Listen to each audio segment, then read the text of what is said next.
Maya, okay, picture this. You're walking along a foggy beach in 16th century England.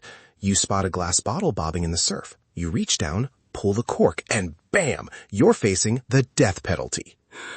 Wait, what? Seriously? Just for opening a bottle? I am dead serious. Queen Elizabeth I apparently created this official position called the uncorker of ocean bottles. She was convinced that these bottles were like 16th century encrypted emails containing top secret reports from British spies or the fleet. So if you weren't the official uncorker and you peeked inside, it was game over. That is incredibly intense. I mean, I get being protective of state secrets, but the death penalty for beachcombing? Wow. Right? It's wild. Though modern historians think the death penalty part might be a bit of an urban legend, the idea of an official uncorker is just too good. It shows you how long we've been obsessed with the mystery of what's inside those glass jars. It's not just a movie trope, it's like deep in our DNA. It really is. It's so romantic, isn't it? The idea of throwing a piece of yourself into the vastness of the ocean and just seeing where the universe takes it. But knowing you, Leo, I bet there's a lot more to this than just star-crossed lovers and SOS notes. Oh, you know me too well. It's actually a huge scientific tool, or at least it was. Think of a message in a bottle as the original GPS. Back in the 1700s, Benjamin Franklin used drift bottles to map the Gulf Stream. He was basically trying to figure out the ocean's highway system, so mail ships could get to Europe faster. Wait, really? Ben Franklin was a bottle thrower? Total bottle throw-up. And he wasn't the only one. Scientists have released millions of them. There was this one guy, George Parker Bitter III, great name by the way, who in the early 1900s wanted to study the currents at the very bottom of the North Sea. But, obviously a regular bottle floats. Right. So how do you get a bottle to tell you what's happening on the seafloor? This is the wait what moment. He designed seabed drifters.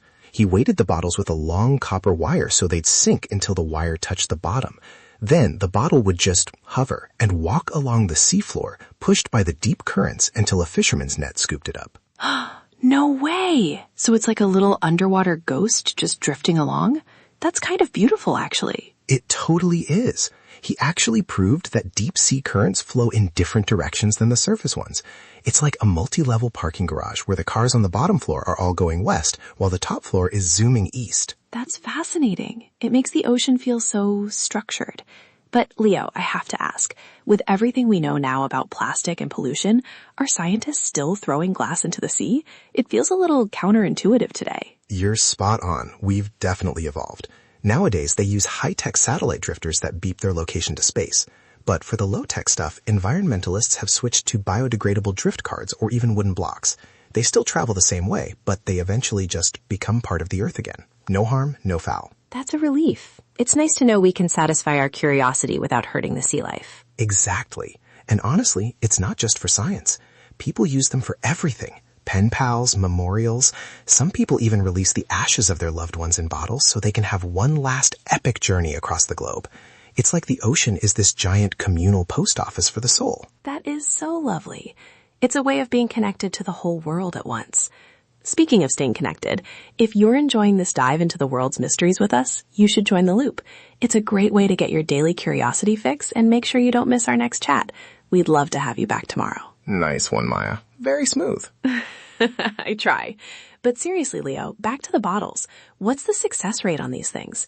I feel like if I threw a bottle in the water, it would just end up stuck in a jetty 5 feet away. Well, you're not wrong. The recovery rate is actually super low. In some big studies, only about 3% of the bottles are ever found. If you drop one more than 100 miles from shore, your chances of someone finding it drop to almost zero. It's the ultimate long shot. It's like throwing a single grain of glitter into a windstorm and hoping someone catches it in their eye. That is a very Leo analogy. But I guess that's what makes it special, right? The serendipity of it. It's a miracle when it actually works. Totally. It's that human spark. Whether it's a Greek philosopher in 310 BC trying to prove how the Mediterranean flows, or a kid today looking for a pen pal, it's all about that, hello, is anyone out there? It's a good thing we're digital, Leo. If we were messages in bottles, we'd probably just be covered in barnacles by now. Oh, definitely. A little salt spray would probably wreck my circuits. I'll stick to the digital waves, thank you very much. Me too. Well, this has been a wonderful trip to the shore. It really has. See you again soon, everyone. Stay curious.